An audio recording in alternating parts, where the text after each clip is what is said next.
Have you ever had a day when everything seems to go wrong? Imagine that happening in a supermarket, that place where you go shopping, but suddenly find yourself in the middle of complete chaos. And just when you think you've got everything under control, someone shows up with a full shopping cart, and an entirely unexpected situation unfolds. In this video, I'm going to share a funny and embarrassing story that happened to me in a supermarket, all because of a simple misunderstanding. And as a bonus, you'll get to practice your English while listening to this story. It was just another ordinary afternoon, and I was at the supermarket, doing what everyone does, buying the essentials. As always, my shopping list was well organized.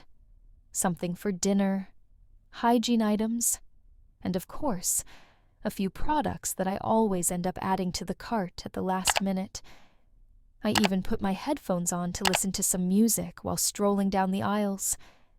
The plan was simple. Go down the aisles, grab the items, and leave quickly. I already knew exactly where each product was, so I walked without paying much attention to my surroundings.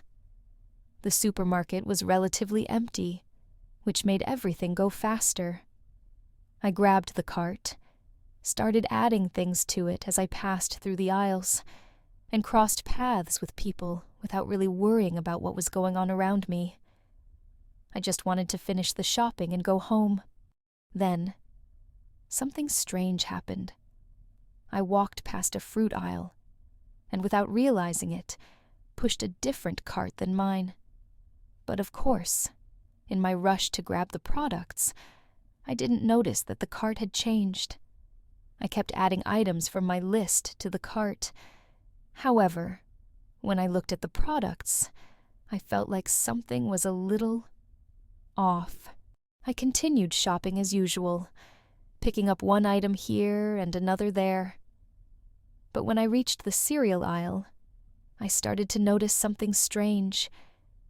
The products weren't exactly as I remembered. I was sure I had put a certain brand of granola in my cart, but here was a package of another type I had never seen before.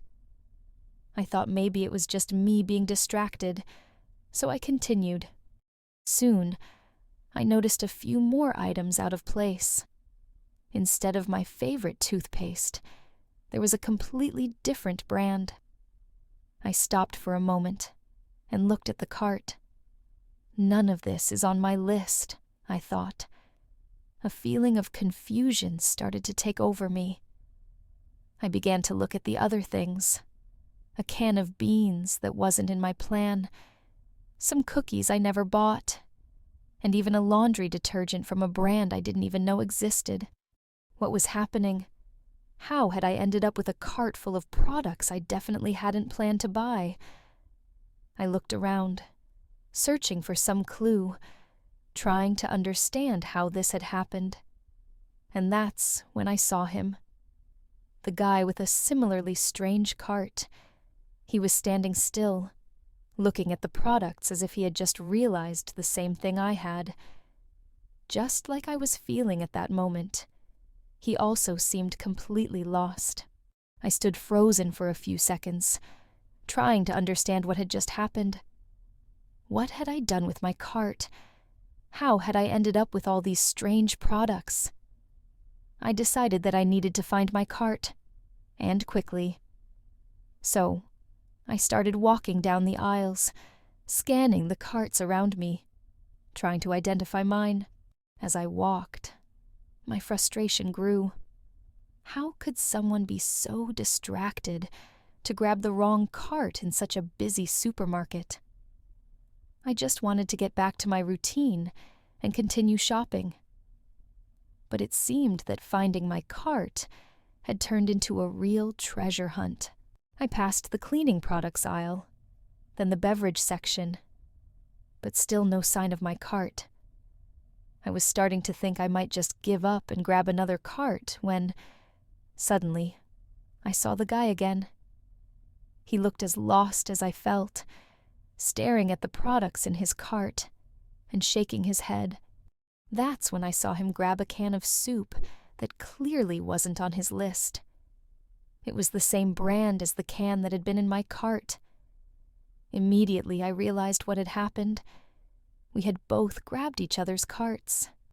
It was almost a cinematic moment. We both stopped at the same time and looked at each other, as if we had just made a big discovery. The confusion was so obvious now that the only reaction we could have was to laugh.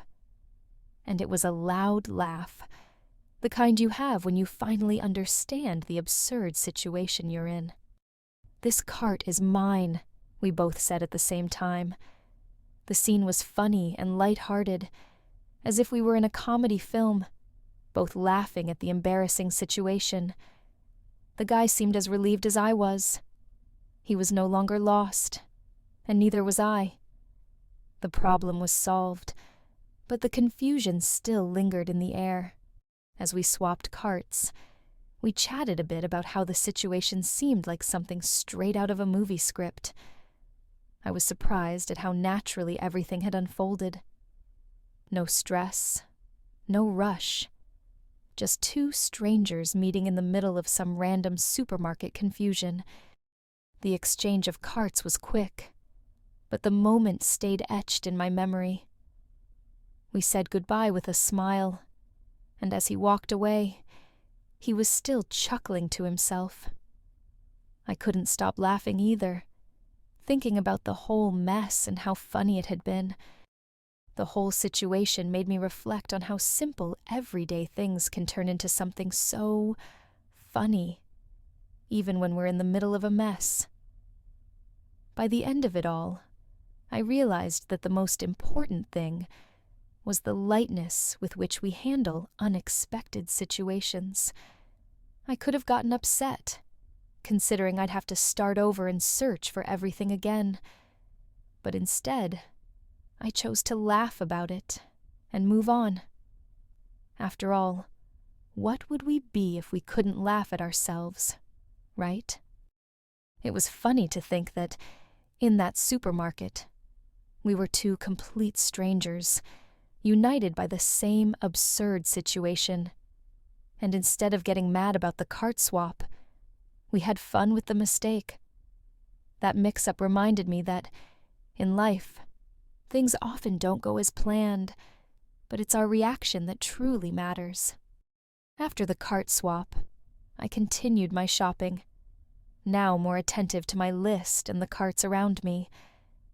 I also realized that we don't need big things to have a good time. Sometimes, it's just a silly confusion that will make you smile for days. And in the end, I left the supermarket with the right products and a good story to tell. Maybe the next time someone talks to me about a mistake at the supermarket, I'll just smile and say, "Oh, I've been there." Practicing and listening to everyday stories is an incredible way to learn new words and expressions naturally and enjoyably. These little moments help you better understand how English is used in daily life. So, keep dedicating time to listening, learning, and practicing. I guarantee that in no time, you'll be fluent. What did you think of this story? Has something similar ever happened to you? Share your experience in the comments below. I hope this helped with your English studies. And since you're already practicing, how about watching another video to keep improving your English even more? Click here and join me for another story full of learning and fun.